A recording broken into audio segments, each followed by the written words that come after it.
আসসালামু আলাইকুম ওয়া রাহমাতুল্লাহি ওয়া বারাকাতুহু। মিলন ফার্নিচারের পক্ষ থেকে জানাচ্ছি আন্তরিক শুভেচ্ছা এবং অভিনন্দন।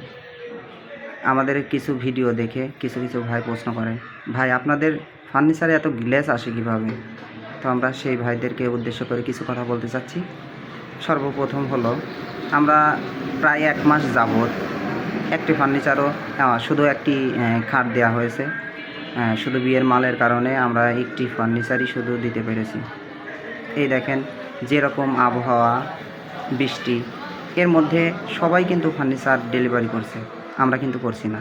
কারণ হলো, আমাদের এই সবগুলো কিন্তু স্টকে পড়ে রয়েছে এবং ঘষা আমাশা সব কিছু করার পরেও আমরা ফার্নিচারগুলো গ্লেজ করতে পারছি না, রং করতে পারছি না। আমাদের কাজগুলো অনেকগুলো পড়ে রয়েছে, বড় বড় কাজ পড়ে রয়েছে।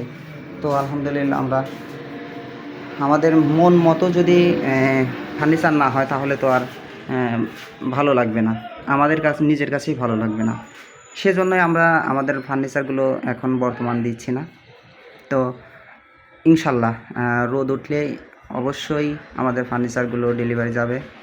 আর দ্বিতীয়ত হলো, আমাদের কাঠের মানগুলো খুবই ভালো থাকে।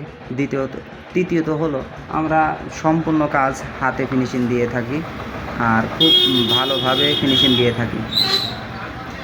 আর চতুর্থ, আমাদের রং মিস্ত্রিগুলোকে আমরা অনেক সময় দিয়ে থাকি, যাতে আমাদের রং অথবা সব কিছু, এক কথায় বলতে গেলে সব কিছুই ভালো হয় যাতে।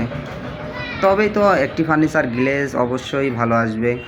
কাঠের মান, মিস্ত্রির কোয়ালিটি, কাঠ মিস্ত্রির কোয়ালিটি, ডিজাইন মিস্ত্রির কোয়ালিটি, তারপরে রং মিস্ত্রি, তো সবগুলো মিলেই একটি ফার্নিচার সবচাইতে ভালো হয়, কোয়ালিটিফুল হয়।